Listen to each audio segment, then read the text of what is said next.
ভালো আছো আর মন দিয়ে পড়াশোনা করছো, ঠিক আছে? আজ তোমাদের আমি যে বিষয়টা পড়াবো সেটা হচ্ছে নিউটনস থার্ড ল। নিউটনের তৃতীয় গতির সূত্র, এই সম্পর্কে তোমাদেরকে আমি আজ আলোচনা করবো, ঠিক আছে? আমি কিছু এক্সাম্পল দিচ্ছি। ধরো এই একজন নৌকোর যাত্রী, সে নৌকো থেকে যখন তীরে ঝাঁপ দিয়ে উঠবে, লাফ দিয়ে উঠবে, তখন কি হবে না, এই নৌকোটা পিছনের দিকে পিছিয়ে যাবে আর এই যাত্রীটা সামনের দিকে এগিয়ে যাবে। কেন এমন ঘটলো, ঠিক আছে? অথবা ধরুন দুটো চুম্বক নিয়েছি, এই দুটো চুম্বক, এটা নর্থ মেরু, এটা সাউথ মেরু, এটা সাউথ মেরু, এটা নর্থ মেরু, তাহলে সমমেরু পরস্পরকে বিকর্ষণ করে। তাহলে এই বিকর্ষণটা কি পরস্পরকে সমান বলে করে না আলাদা বলে করে, এইসব নিয়ে নানা রকম প্রশ্ন। অথবা আমি পৃথিবীর পৃষ্ঠের উপর দাঁড়িয়ে আছি, তাহলে আমি পৃথিবী পৃষ্ঠের উপরে বল প্রয়োগ করছি, পৃথিবীও কি আমার উপর বল প্রয়োগ করছে, এইসব সম্পর্ক নেই। কিংবা একটা হাতুড়িতে, একটা পেরেকের উপর হাতুড়িতে ঘা মারা হলো, আঘাত করা হলো, এটা কি ধরনের বল? অথবা একটা ক্রিকেটার বল করেছে, ব্যাট দিয়ে আমরা মারি, তাহলে সেক্ষেত্রে ব্যাট দিয়ে আমরা বলের উপর আঘাত করি, তো এটা কি ধরনের বল? তো এই সম্পর্কে নিয়েই কিন্তু আজকে আমার আলোচনা, ঠিক আছে?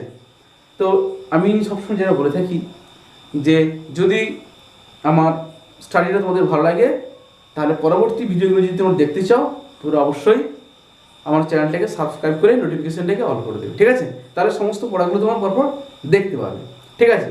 তাহলে এখন আমি সরাসরি চলে যাব নিউটনের তৃতীয় গতিসূত্র। তাহলে নিউটনের ফার্স্ট ল হয়েছে, প্রথম গতিসূত্র হয়েছে, সেখান থেকে আমরা কী কী জানতে পারি বলেছি। নিউটনের দ্বিতীয় গতিসূত্র হয়েছে, সেখান থেকে আমরা কী জানতে পারি সেটা হলো। এবার নিউটনের তৃতীয় গতিসূত্র, নিউটনের প্রথম গতিসূত্র কী কী জানতে পারি বলেছি না, জাড্য এবং বলের সম্পর্কে ধারণা পাই, ঠিক আছে? বল কি জিনিস সে সম্পর্কে ধারণা পেলাম, ফোর্স অ্যান্ড ইনার্সিয়া।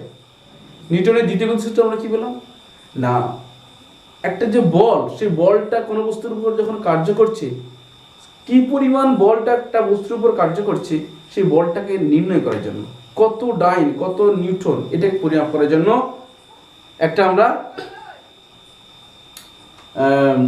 সূত্র পেলাম। আর ভরবেগ সম্পর্কে ধারণা করলাম, আর এর বস্তুর জড়তা ভর সম্পর্কে ধারণা করলাম, যেটাকে ইনার্সিয়া মাস বলছি। তৃতীয় গতির সূত্রে আমরা এখন কী কী আলোচনা করব।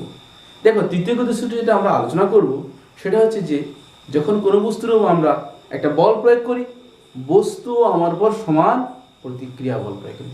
তাহলে বল প্রয়োগ করাকে বলা হচ্ছে ক্রিয়া, আর বস্তু যখন তোমার বল প্রয়োগ করছে তাকে বলা হচ্ছে কি, প্রতিক্রিয়া, ঠিক আছে?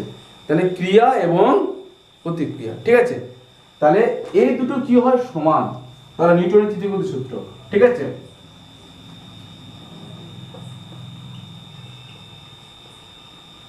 নিউটনের তৃতীয় গতিসূত্র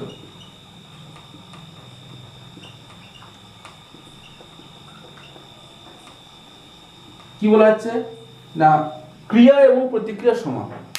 ধরা যাচ্ছে, ধরো এই যাত্রী, নৌকোর যে যাত্রী, এই নৌকোর উপর বল প্রয়োগ করছে ক্রিয়া, আর নৌকো এই যাত্রীর উপর কি বল প্রয়োগ করছে, প্রতিক্রিয়া।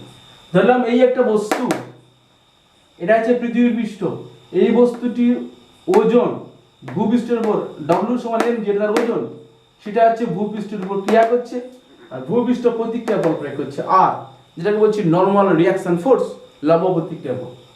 এবং এখানে দুটো চুম্বক নিয়েছি, সমমাপের দুটো চুম্বক নিয়েছি, দুটো চুম্বকের যদি আমরা দক্ষিণ মেরুর পাশাপাশি নিয়েছি, তাহলে এরা পরস্পরকে বিকর্ষণ করবে। কিন্তু দেখা যাবে যে এই বিকর্ষণ বল দুটো, একে যে বলে বিকর্ষণ করবে, এই চুম্বকটা এই চুম্বকেও একই বলে বিকর্ষণ করবে। কিংবা যদি আমি এখানে সাউথ এখানে নর্থ নিয়ে আসি, তাহলে একে যে বলে আকর্ষণ করবে, এও একে ঠিক একই বলে আকর্ষণ করবে। অর্থাৎ একটা যদি ক্রিয়া হয়, অপরটা কি হবে, প্রতিক্রিয়া, ঠিক আছে? অথবা আর যদি বলা যায় যে ধরলাম সূর্যকে কেন্দ্র করে পৃথিবী তার চারপাশে আবর্তন করছে, ধরলাম আমি মাঝখানে কি রয়েছে, এখানে রয়েছে ধরো সূর্য, এখানে সূর্য রয়েছে, তাহলে এটা সান, এটা সূর্য। এই সূর্যকে কেন্দ্র করে কি হচ্ছে না, পৃথিবী তার পাশে ঘুরছে, পৃথিবী এভাবে আবর্তন করছে। তো এখানে রয়েছে আমার পৃথিবী। তাহলে সূর্য পৃথিবীকে একটা আকর্ষণ বল করবে এফ বলে, আবার পৃথিবীও সূর্যকে কি বলবে, একই বলে আকর্ষণ করবে। ঠিক আছে, এক্ষেত্রে আমরা জানি যে মহাবিশ্বে সূর্য ও পৃথিবীর মধ্যে যে বলটা কার্য করবে সেটা হচ্ছে মহাকর্ষ বল। ঠিক আছে, কি বল কাজ করে, গ্র্যাভিটেশনাল ফোর্স, মহাকর্ষ বল। ঠিক আছে, তো সেক্ষেত্রে সূর্য পৃথিবীকে যে বলে টানবে, এটা আর্থ, এটা আর্থ, তাহলে পৃথিবীও সূর্যকে সমান বলে টানবে। দুটো বলের মান কি হবে, সমান এবং বিপরীত, অর্থাৎ এফ সমান মাইনাস এফ। ঠিক আছে, তাহলে ঠিক আছে, এখন আসছে যাক, তাহলে নিউটনের তৃতীয় সূত্র কি বলছে না, প্রত্যেক ক্রিয়ার সমান এবং বিপরীত প্রতিক্রিয়া আছে। অর্থাৎ আমি যে বলটা প্রয়োগ করছি সেটা হচ্ছে ক্রিয়া, আর ওই বস্তুটা আমার যে বল প্রয়োগ করছে সেটা হচ্ছে প্রতিক্রিয়া। ঠিক আছে, তাহলে কি হচ্ছে, প্রত্যেক ক্রিয়ার সমান ও বিপরীত প্রতিক্রিয়া আছে। বিপরীত কেন বলছে, ক্রিয়া যেদিকে কাজ করে বিপরীত প্রতিক্রিয়া তার উল্টো দিকে কাজ করে। তার মানে ক্রিয়া এবং প্রতিক্রিয়ার মধ্যে কোণ কত ডিগ্রি হবে, 180 ডিগ্রি। বিপরীত যেহেতু বলেছে, তার বিপরীত হলে কি হয়, 180 ডিগ্রি। তাহলে প্রত্যেক ক্রিয়ার সমান ও বিপরীত প্রতিক্রিয়া আছে।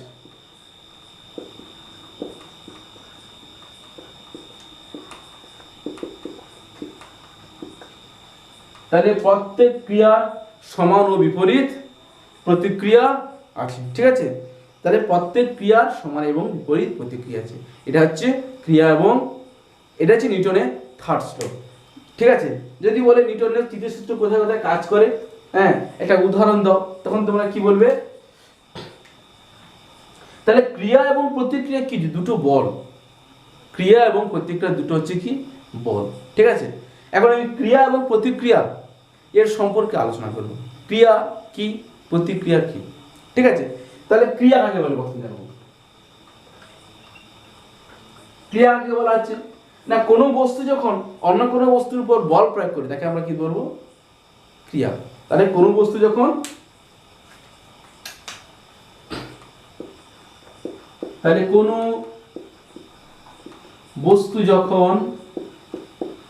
অন্য কোনো বস্তুর উপর বল প্রয়োগ করে,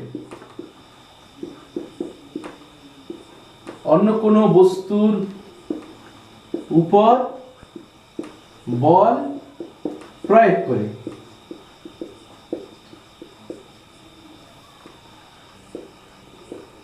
তাকে কি বলা হয়, তাকে আমরা কি বলবো, ক্রিয়া। কি বলবো আমরা, ক্রিয়া, অ্যাকশন। ক্রিয়া কি বলা হচ্ছে, অ্যাকশন। আবার অন্য বস্তু যখন প্রথম বস্তুর উপর যে বল প্রয়োগ করে, তাহলে কোনো বস্তু যখন অন্য কোনো বস্তুর উপর বল প্রয়োগ করে তাকে কি বলছে, ক্রিয়া। আর অন্য কোনো বস্তু যখন ওই বস্তুর উপর বল প্রয়োগ করে তখন তাকে কি বলা হয়, প্রতিক্রিয়া। কি আসছে, প্রতিক্রিয়া।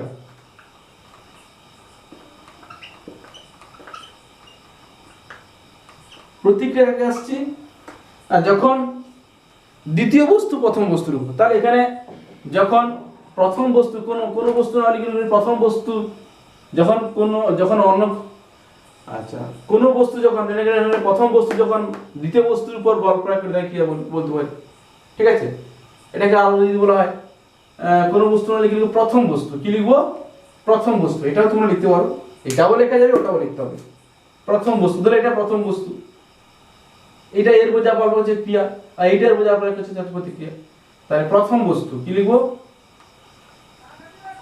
প্রথম বস্তু যখন দ্বিতীয় কোনো বস্তুর উপর বল প্রয়োগ করে, এটা আরো সহজ হয়ে গেল। দ্বিতীয় কোনো বস্তুর উপর বল প্রয়োগ করে তাকে ক্রিয়া বলে। আবার দ্বিতীয়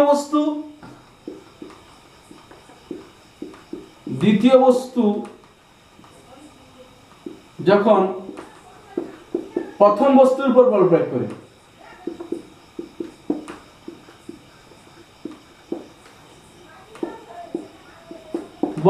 করে, তাকে আমরা কি বলবো, তাকে কি বলে, তাকে প্রতিক্রিয়া বলে।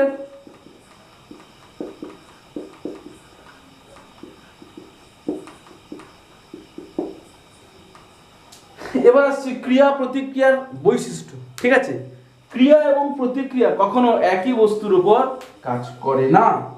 ঠিক আছে, তাহলে ক্রিয়া ও প্রতিক্রিয়ার বৈশিষ্ট্য আসছে, কি আসছে? ক্রিয়া ও প্রতিক্রিয়ার বৈশিষ্ট্য।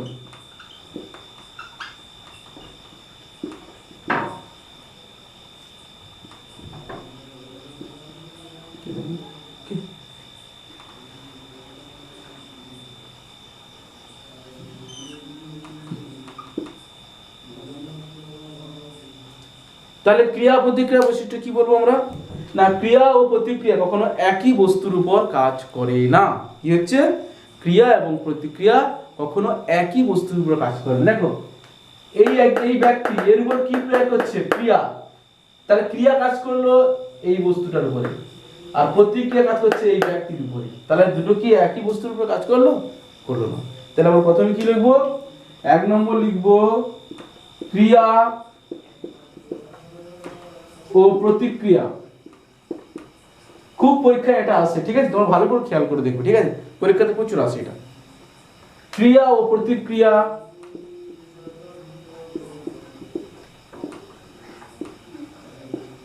একই বস্তুর উপর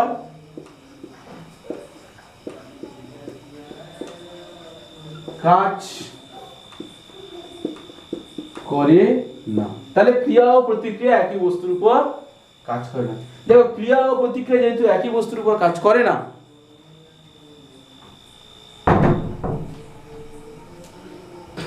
ক্রিয়া ও প্রতিক্রিয়া যেহেতু একই বস্তুর উপর কাজ করে না, তাই কখনো এরা সাম্য অবস্থার সৃষ্টি করে না।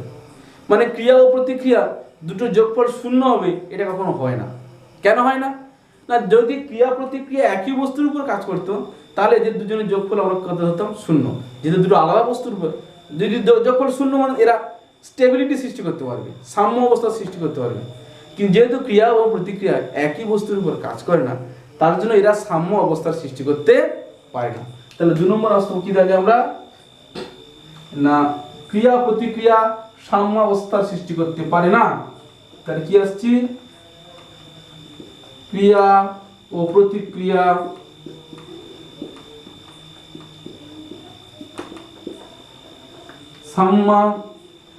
সাম্যাবস্থার সৃষ্টি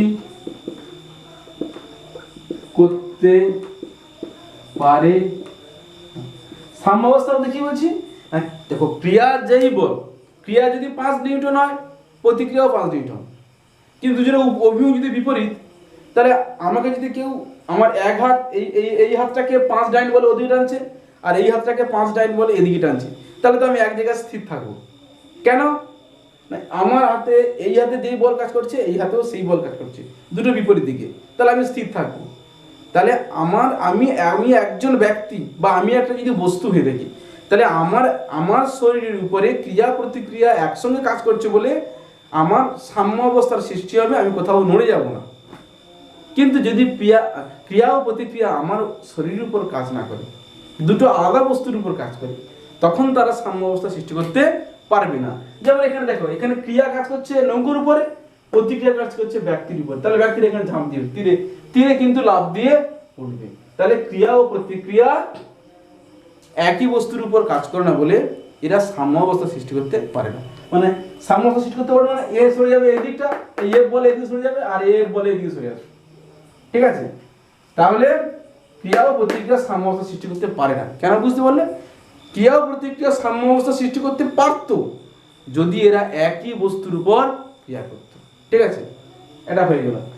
আবার দেখো, ক্রিয়া প্রতিক্রিয়া যেহেতু একই বস্তুর উপর কাজ করে না, তাহলে একই বিন্দুতেও কাজ করে না এরা। তাহলে ক্রিয়া ও প্রতিক্রিয়া একই বিন্দুতে কাজ করে না। 3 নম্বরে কি আসবো? ক্রিয়া ও প্রতিক্রিয়া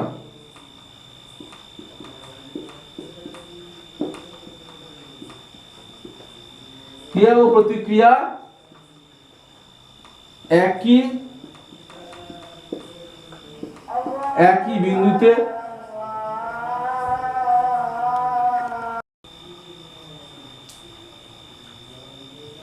তাহলে কি বলছি? ক্রিয়া ও প্রতিক্রিয়া একই বিন্দুতে কাজ করে না, একই বিন্দুতে কাজ করে না। ক্রিয়া ও প্রতিক্রিয়া একই বিন্দুতে কার্য করে না। ঠিক আছে, 4 নম্বর কি দেব, দেখো ক্রিয়া এবং প্রতিক্রিয়ার মধ্যে কোণ কত ডিগ্রি হবে, 180 ডিগ্রি। কেন, দেখো ক্রিয়া কোন দিকে কাজ করছে, এই দিকে, প্রতিক্রিয়া কোন দিকে কাজ করছে, এই দিকে, তাহলে এই কোণটা কত ডিগ্রি হবে, 180 ডিগ্রি, তাই না? ধরো এটা কাজ করছে ক্রিয়া, এটা প্রতিক্রিয়া, তার মানে এইভাবে কাজ করছে, এইভাবে কাজ করছে, তাহলে ক্রিয়া এদিকে, প্রতিক্রিয়া এদিকে, তাহলে এই কোণটা কত ডিগ্রি হবে, 180 ডিগ্রি। তাহলে ক্রিয়া ও প্রতিক্রিয়া যদি বিপরীতমুখী ক্রিয়া করে, তার জন্য কি হবে, ক্রিয়া এবং প্রতিক্রিয়া কি হবে, ক্রিয়া এবং প্রতিক্রিয়ার মধ্যবর্তী কোণ কত হবে, 180 ডিগ্রি। তাহলে আমরা কি বলবো, ক্রিয়া এবং প্রতিক্রিয়া, ক্রিয়া ও প্রতিক্রিয়া মধ্যবর্তী কোণ 180 ডিগ্রি। তাহলে ক্রিয়া এবং প্রতিক্রিয়ার মধ্যবর্তী কোণ 180 ডিগ্রি। তাহলে ক্রিয়া কাকে বলে বোঝা গেল, প্রতিক্রিয়া বলে কাকে বলে বোঝা গেল, ক্রিয়া প্রতিক্রিয়ার বৈশিষ্ট্য বোঝা গেল।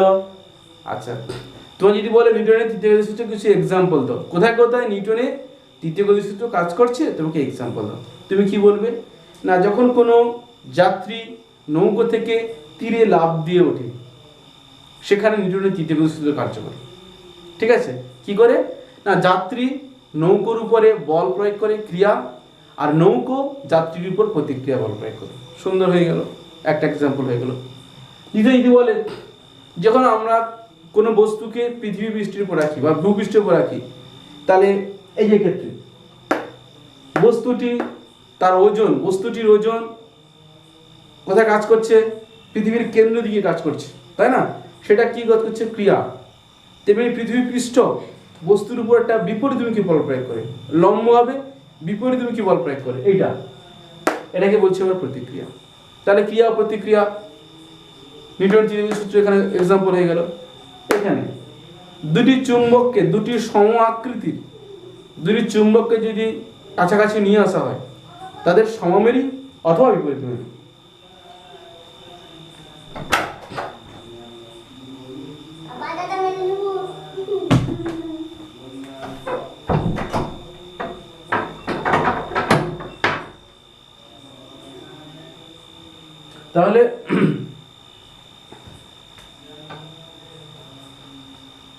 তাহলে ক্রিয়া এবং প্রতিক্রিয়ার মধ্যে কোনো যাই হোক, তাহলে দুটি সম আকৃতি চুম্বককে যদি চুম্বকের বিপরীত পরস্পরকে কাছে আনলেও ক্রিয়া প্রতিক্রিয়া কাজ করবে, সমমেরও কাজ নিয়ে এলেও ক্রিয়া প্রতিক্রিয়া কাজ করবে। দুটো সে এক্ষেত্রে ক্রিয়া এবং প্রতিক্রিয়া বলের মান দুটো কি হবে, সমান। অথবা সূর্য এবং পৃথিবীর মধ্যে যে মহাকর্ষ বল কাজ করে, সেটাও কিন্তু নিউটনের থার্ড ল অনুসারে হয়।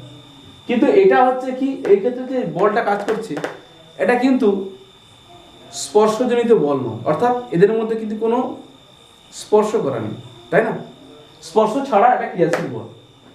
এই যে সূর্য এবং পৃথিবীর মধ্যে যে আকর্ষণ বল, যেটাকে বলছে আমরা মহাকর্ষ বল, গ্র্যাভিটেশনাল ফোর্স, সেটা অবশ্যই এদের মধ্যে কোনো কি নেই, স্পর্শ নেই, কোনো টাচিং, নন টাচিং ফোর্স, তাই না? এটা বোঝা গেল। আচ্ছা,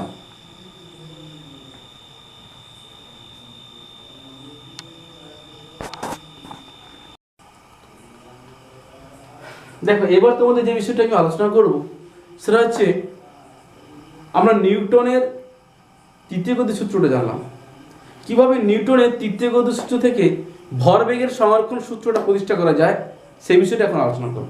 ঠিক আছে, তা যেটা কি আলোচনা করবো আমরা, নিউটনের তৃতীয় গতি সূত্র থেকে ভরবেগের সংরক্ষণ সূত্র প্রতিষ্ঠা। ঠিক আছে, নিউটনের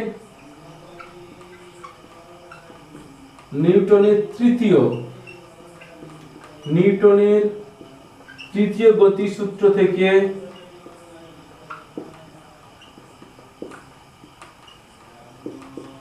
ভরবেগের সংরক্ষণ সূত্র প্রতিষ্ঠা। ভরবেগের সংরক্ষণ সূত্র প্রতিষ্ঠা। ঠিক আছে, তাহলে কি আলোচনা করব? নিউটনের তৃতীয় গতিসূত্র থেকে ভরবেগের সংরক্ষণ সূত্র প্রতিষ্ঠা। ঠিক আছে, খুব সহজ। দেখো, ধরলাম m1 ভরের বস্তু u1 বেগে যাচ্ছে, m2 ভরের বস্তু u2 বেগে যাচ্ছে। ঠিক আছে, তাহলে m1 ভরের বস্তু কত বেগে যাচ্ছে? u1 বেগে যাচ্ছে, তাই তো? তাহলে আমরা লিখে ফেলি। তাহলে m1 ভরের বস্তু m1 ভরের বস্তু u1 বেগে গতিশীল। ঠিক আছে, তাহলে m1 ভরের বস্তু u1 বেগে গতিশীল, আর m2 ভরের বস্তু u2 বেগে গতিশীল। ঠিক আছে, তাহলে m1 ভরের বস্তু u1 বেগে গতিশীল আর m2 ভরের বস্তু u2 বেগে গতিশীল। এখন যদি এরা পরস্পর ধাক্কা খায়, তাহলে এখানে পরস্পর ধাক্কা খেলে কলিশন হবে। তাহলে m1 ভরের বস্তু, তাহলে নিউটনের তৃতীয় গতিসূত্র অনুসারে, তাহলে m1 এর ভরের বস্তু যদি এর পর f12 বল প্রয়োগ করে, আর m2 ভরের বস্তু এর পর যদি f21 বল প্রয়োগ করে, কি প্রয়োগ করে? f21। তাহলে f12 আর f21 দুটো কি হবে? সমান এবং বিপরীত। নিউটনের তৃতীয় গতিসূত্র তাই বলছে যে প্রত্যেক ক্রিয়া, তাহলে এখানে এ যদি এর উপর ক্রিয়া প্রয়োগ করে, তার মান যা হবে, এ এর উপর যেটা প্রয়োগ করেছে প্রতিক্রিয়া, তার মানও কি হবে? একই হবে। তাহলে এ যদি এর উপর f12 দেয়, তাহলে এ এর উপর কি দেবে? f21। তাহলে দুটো বলের মান কি সমান হবে এবং বিপরীত হবে।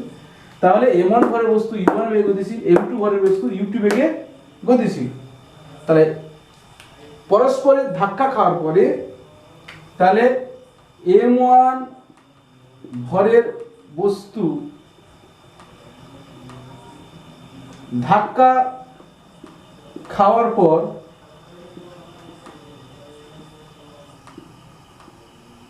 m2 এর উপর f12 এবং m2 ভরের বস্তু m1 এর উপর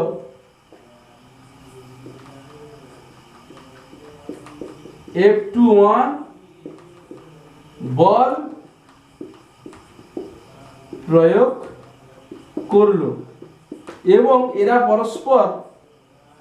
এবং এরা যথাক্রমে v1 ও v2 বেগ লাভ করলো। ঠিক আছে, তাহলে m1 ভরের বস্তু ধাক্কা খাওয়ার পর v1 বেগ আর m2 ভরের বস্তু v2 বেগ লাভ করলো। এখন নিউটনের তৃতীয় গতিসূত্র অনুযায়ী,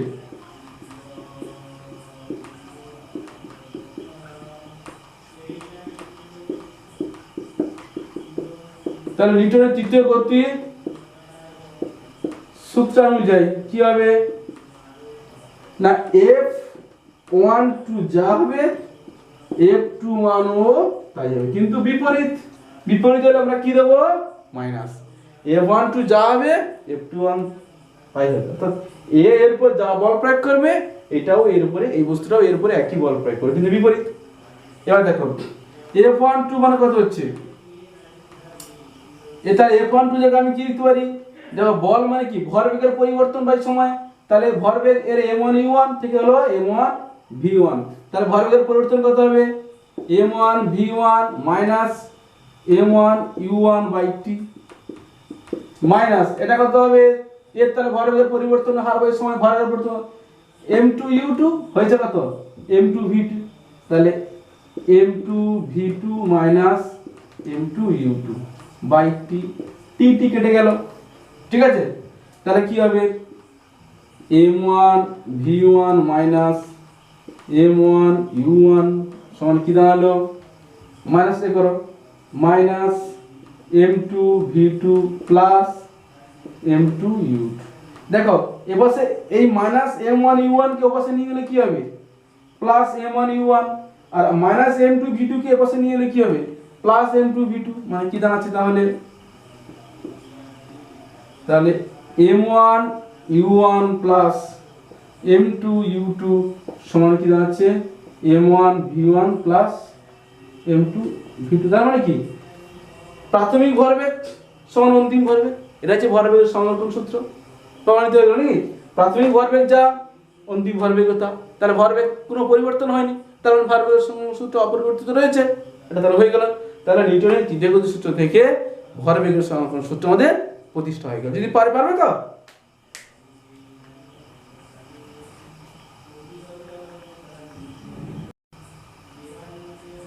এবার আসছি উল্টোটা, ভরবেগের সংরক্ষণ সূত্র থেকে নিউটনের তৃতীয় গতি সূত্র প্রতিষ্ঠা একই।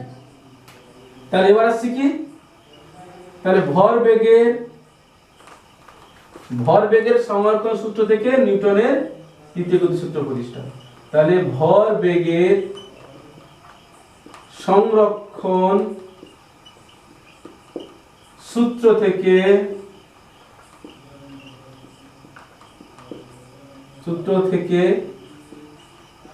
নিউটনের তৃতীয় গতিসূত্র প্রতিষ্ঠা।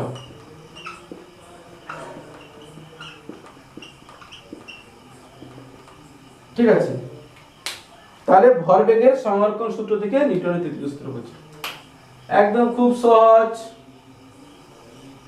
খুব সহজ একদম।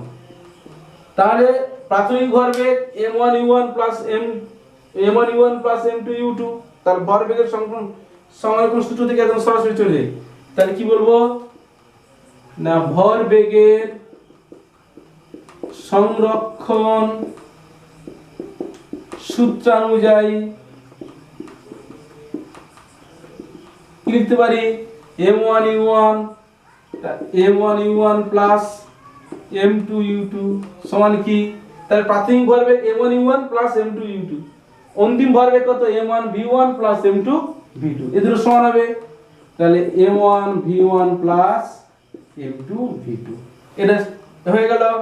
এবার দেখো আমি কি লিখছি, এটাকে এ পাশে নিয়ে আসছি, তাহলে m1 v1 ঠিক আছে মাইনাস এটা হবে প্লাস m1 u1 সমান এটা এ পাশে থাকলো m2 v2, এটাকে পাশে নিয়ে এসো মাইনাস m2 u2।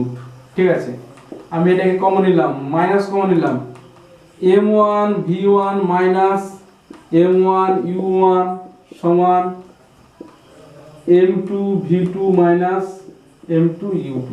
এ পাশেও মাইনাস দিয়ে গুণ করব, এ পাশেও মাইনাস দিয়ে গুণ করব, আর t দিয়ে ভাগ করব।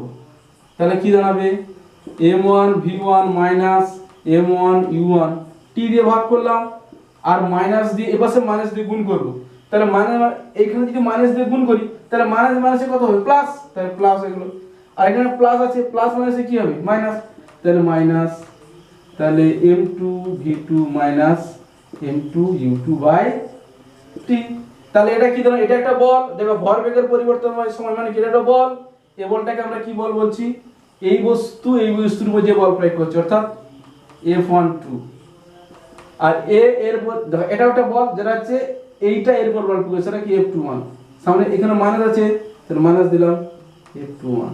খুব সহজ, এটা আমি এর আগেও একবার আমি আলোচনা করেছি। ঠিক আছে, তো এটা খুব সহজ বোঝা গেছে। হ্যাঁ, তাহলে এটা গেল আমাদের কি না ভরবেগের সংরক্ষণ সূত্র থেকে নিউটনের তৃতীয়। দেখো দুটো বল সমান কিন্তু বিপরীত, বেরিয়ে না, মানে ক্রিয়া এবং প্রতিক্রিয়া সমান কিন্তু বিপরীত, যেহেতু মাইনাস চিহ্ন এসেছে। খুব সহজ, ভরবেগের সংরক্ষণ সূত্র থেকে m1 মানে যেটা থাকে এই দুটোর এইটা এবং এইটা প্রাথমিক ভরবেগের সমষ্টি, এইটা এবং এইটা অন্তিম ভরবেগের সমষ্টি, দুটো সমান করে দেবো, দিয়ে আমি প্রমাণটা করে দেবো। খুব সহজ, তোমরা আশা করি বুঝতে পেরেছো।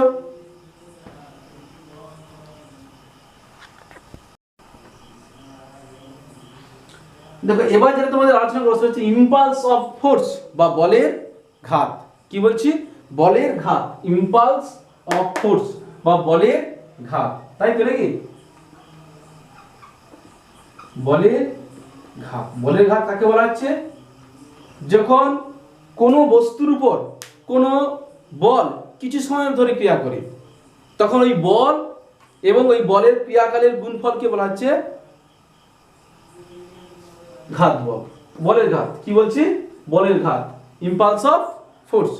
তাহলে যখন কোনো বৃহৎ কোনো বল, একটা আমরা যে কোনো বস্তুর উপর কিছু সময় ধরে বল প্রয়োগ করছি, তাহলে ধরো 10 নিউটন বল প্রয়োগ করলাম 5 সেকেন্ড ধরে, 10 নিউটন বল প্রয়োগ করলাম 5 সেকেন্ড ধরে, সেক্ষেত্রে বলের ঘাত কত হবে? 10 গুণিতক 5, 10 গুণিতক 5, এটা হচ্ছে বলের ঘাত। তাহলে বলের ঘাত কাকে বলা হচ্ছে? কোনো বল কিছু সময় ধরে কোনো বস্তুর উপর ক্রিয়া করলে ওই বলের মান এবং ক্রিয়াকালের, ক্রিয়াকাল মানে সময়, ক্রিয়াকাল বলতে কি বোঝাচ্ছে? সময়, এই দুটোর গুণফলকে বলা হচ্ছে কি? বলের ঘাত। তাহলে কি বলছি আমরা? তাহলে কোনো বস্তুর উপর কোনো বস্তুর উপর কোনো বল কিছু সময় ধরে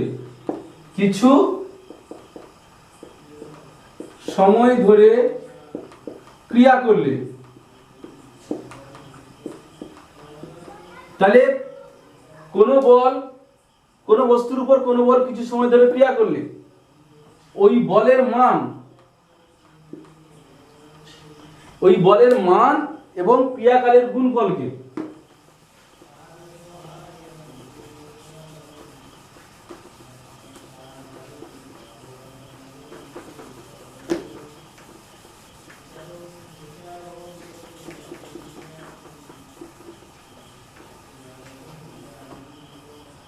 কি বলছি? ওই বলের, কোনো বস্তুর উপর কোনো বল কিছু সময় ধরে ক্রিয়া করলে ওই বলের মান এবং ক্রিয়াকাল মানে কি? সময়, এবং ক্রিয়াকালের গুণফলকে ক্রিয়াকালের গুণফলকে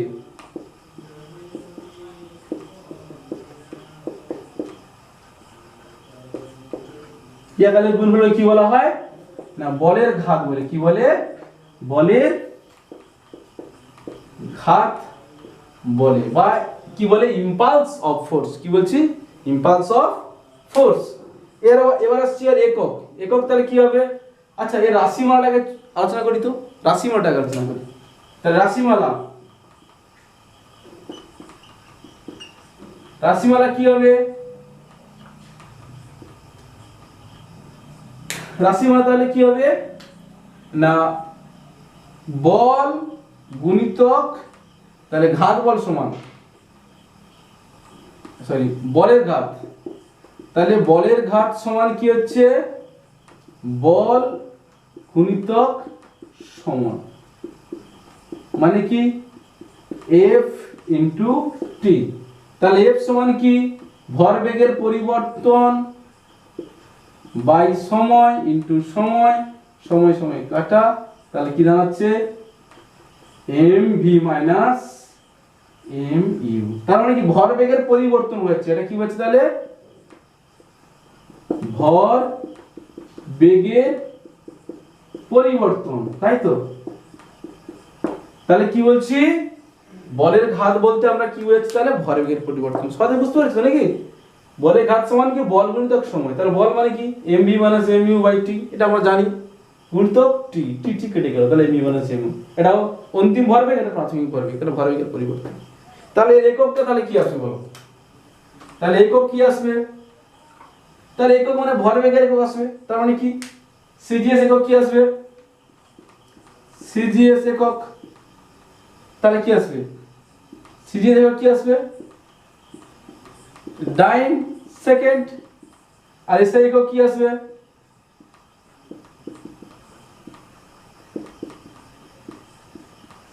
নিউটন সেকেন্ড। খুব সোজা। এবার আসছি মাত্রা। এবার কি আসছে? মাত্রা। দেখো, ভরবেগের মাত্রা এর মধ্যে তো একই, তাহলে মাত্রা তাহলে কি আসবে? তাহলে বলের ঘাত সমান কি? বলের মাত্রা গুণিতক সময়ের মাত্রা। তার মানে কি? বলের মাত্রা কি হবে? M L T to the power minus 2 গুণিত শূন্যান্তর টি, মানে কি আসছে M L T to the power minus 1 হয়ে গেল এর মাত্রা। তাহলে বলের ঘাত কাকে বলে, তার রাশিমালা হলো, তার একক হলো, তার মাত্রা হলো। বুঝা গেছে?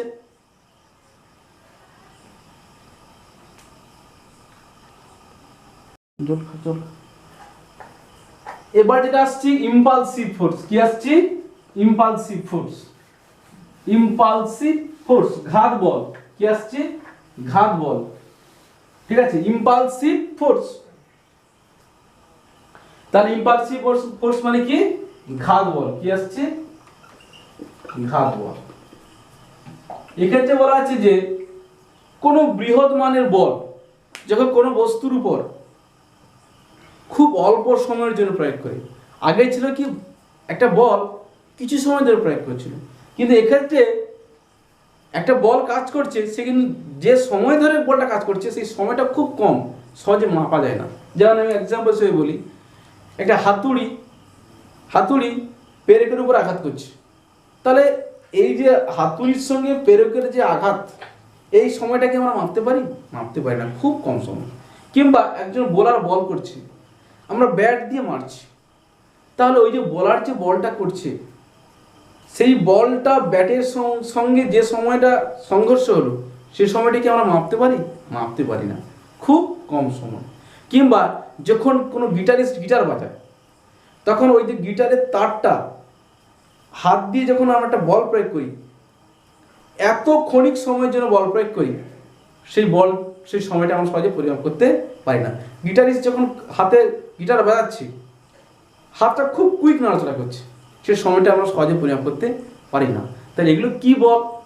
এক্ষেত্রে ওই বলগুলো যে কাজ করছে সেই সব বলগুলো কি হবে ঘাত বল। তাহলে ঘাত বল উদাহরণ দিতে বলে পারো নিশ্চয়ই তোমরা। আচ্ছা, মানে বলবো আমরা যখন কোনো একটা পেরেকের উপর হাতুড়ি দিয়ে আঘাত করা হয় সেক্ষেত্রে ঘাত বল কাজ করে। যখন কোনো ক্রিকেটার কোনো বলার বল করে, ব্যাটসম্যান যখন ব্যাট দিয়ে বলটিকে মারে, আঘাত করে, সেখানে ঘাত বল কাজ করে। ঠিক আছে, অথবা বলতে পারো যখন কোনো বাদ্যযন্ত্র বাজানো হয় সেখানে ঘাত বল কাজ করে। অনেক উদাহরণ রয়েছে। তাহলে খুব বৃহৎ মানের বল যখন খুব অল্প সময় ধরে কোনো বস্তুর উপর কাজ করে, তাহলে খুব বৃহৎ মানের বল, খুব বৃহৎ মানের বল যখন খুব অল্প সময় ধরে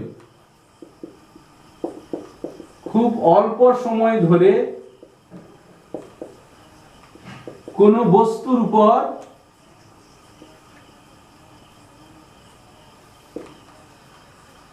কার্য করে,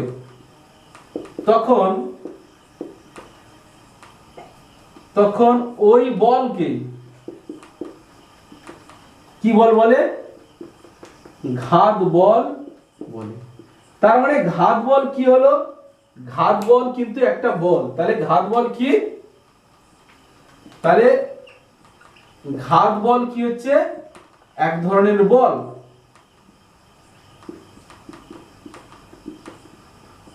তাহলে ঘাত বল কিন্তু কি হলো? এক ধরনের বল। কিন্তু বলের ঘাত ছিল ভরবেগের পরিবর্তন, কিন্তু ঘাত বল কি হলো? ঘাত বল কিন্তু একটা বল, একটা বৃহৎ মানের বল, যেটা খুব অল্প সময় ধরে, খুব ক্ষণিক সময় ধরে কোনো বস্তুর উপর কাজ করছে। ঠিক আছে, তাহলে এর এককটা কি হবে? এর একক বলের একক।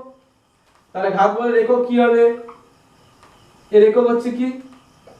সিজিএস একক। সিজিএস একক কি হবে? সিজিএস একক কি হবে বলো?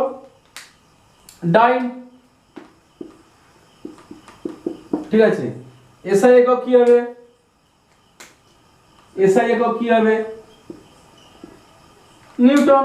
এসআই একক কি হবে? নিউটন। এর মাত্রা কি হবে?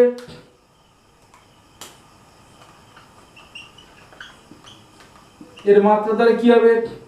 এর মাত্রা, বলের মাত্রা কি হচ্ছে ml (t⁻²). ঠিক আছে, আর বলের উদাহরণ যদি বলে তাহলে কি বলবে? বলে যদি উদাহরণ চাই তাহলে কি দেবে তোমরা? না বাদ্যযন্ত্রের প্রযুক্ত বল, অথবা ব্যাট দিয়ে বলকে আঘাত করার সময়, বলকে আঘাত করার সময় ঘাত বল কাজ করে, ঘাত বল কার্য করে, এটা হতে পারে। 2 নম্বর কি হতে পারে, এটা 1 নম্বর। 2 নম্বর কি হতে পারে, হাতুড়িকে, প্রেরককে হাতুড়ি দিয়ে আঘাত করার সময়, বা হাতুড়ি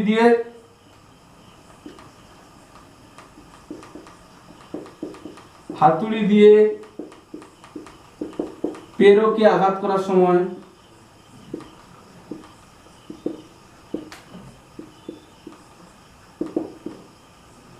ঘাত বল কার্য করে। অথবা কি বলতো, কোনো বাদ্যযন্ত্র বাজানোর সময়, কোনো বাদ্যযন্ত্র বাজানোর সময়, ধরো কেউ প্যাট বাজাচ্ছে, প্যাট ঢুডুস করে প্যাট বাজাচ্ছে, তখনও কিন্তু ঘাত বল কাজ করে, ঠিক আছে। তাহলে কি অক্টো প্যাড বাজানোর সময়, ঠিক আছে, octo pad, octo pad, octo pad বাজানোর সময় ঘাত বল কার্য করে, ঠিক আছে। তাহলে তোমরা অনেক উদাহরণ কিন্তু পেয়ে যাবে, ঠিক আছে।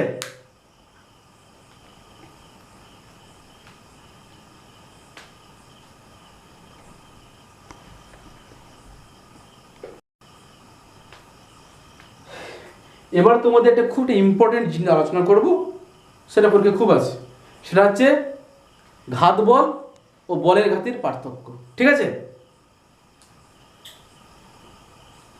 কি বল আলোচনা করবো আমরা, ঘাত বল আর বলের ঘাত, এই দুটোর পার্থক্য, ঠিক আছে।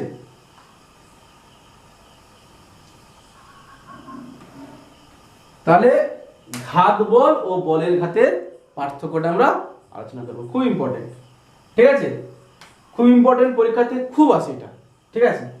তাহলে 1 নম্বর কি বলবো, ঘাত বল একটি বৃহৎ মানের বল, এটা একটি বৃহৎ মানের বল। আর এটা কি হচ্ছে, আর এটা কি হবে, বলের ঘাত কি হবে, বল এবং ক্রিয়াকালের গুণফল। এটা হচ্ছে কি, বল ও ক্রিয়াকালের, মানে সময়ের ক্রিয়াকালের গুণফল, ঠিক আছে। এটা 1 নম্বর হয়ে গেল। 2 নম্বর কি আসছে, দেখো ঘাত বল হচ্ছে বলের ঘাতের কারণ। তাহলে ঘাত বল হচ্ছে কি, ঘাত বল বলের ঘাতের কারণ, আর বলের ঘাত কি হচ্ছে, বলের ঘাত হচ্ছে ঘাত বলের ফল। তাহলে এটা হচ্ছে কারণ, এটা হচ্ছে ফল। 3 নম্বর, 3 নম্বর আসছি, তাহলে এর মাত্রা কি হবে, এটা বলের মাত্রা, এর মাত্রা তাহলে mL/2, আর বলের ঘাতের মধ্যে ভরবেগের মাত্রা, তাহলে কি হবে mL/1, ঠিক আছে। 3 নম্বর। 4 নম্বর আছে কি, যখন ঘাত বল প্রযুক্ত হয় তখন বস্তুতে ত্বরণের সৃষ্টি হয়, যে সৃষ্টি হয়, যেহেতু ঘাত বলের বল, তাহলে বল প্রয়োগ করে বস্তুতে ত্বরণের সৃষ্টি হবে, আর বলের ঘাত হলে ভরবেগের পরিবর্তন দেখিয়ে দিয়েছি সেটা।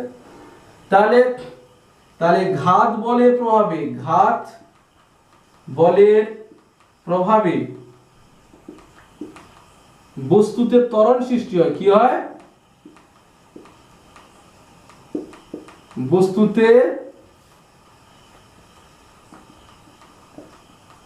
ত্বরণ সৃষ্টি হয়। আর এতে কি হয় না, বলের ঘাতের প্রভাবে বলের ঘাতের প্রভাবে